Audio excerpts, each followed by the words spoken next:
Hi hello friends, നമ്മളെല്ലാവരും ജമന്തി നമ്മുടെ തോവാളയിലൊക്കെയാണ് നിറയെ പൂത്ത് നിൽക്കുന്ന കണ്ടിട്ടുള്ളത്. എന്നാൽ നമ്മുടെ ട്രിവാൻഡ്രത്ത് അതിഗംഭീരമായി പാടം കൃഷി ചെയ്തിട്ടുണ്ട്. നമ്മുടെ ട്രിവാൻഡ്രം എന്ന് പറയുമ്പോഴത്തേക്കും കണിയാപുരത്ത് നമ്മുടെ കർണംകുളം പഞ്ചായത്തിൻ്റെ കീഴിലാണ് കൃഷി ചെയ്തേക്കുന്നത്. അതിമനോഹരമായാണ് ഇവിടെ തോട്ടം കൃഷി ചെയ്തിരിക്കുന്നത്. ഞാനിവിടെ കുറച്ച് ഫോട്ടോസ് കൂടിയൊക്കെ എടുക്കുകയാണ്. അതിനായിട്ട് ഒരുങ്ങിയും വന്നിട്ടുണ്ട്. അപ്പോൾ നമുക്ക് ഫുൾ വീഡിയോ ഒന്ന് കാണാം. ഓക്കെ, ഇത്രയും പൂവ് ഇങ്ങനെ കഷ്ടപ്പെട്ട് നിൽക്കുന്നതിൻ്റെ അവകാശം ഇതാണ്. ഞാൻ മാത്രമല്ല, മോളും കൂടെ ഉണ്ട്. ചേച്ചിയും ചേച്ചിയുടെ മോളും കൂടെയാണ്.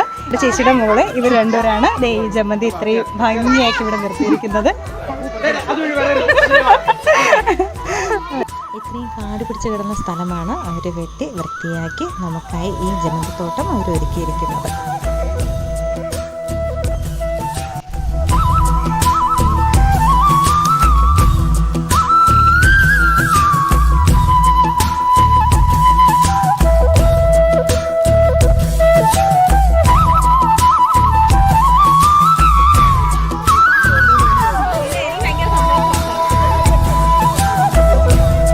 എല്ലാവരും സപ്പോർട്ട് ചെയ്യുക. Okay, by.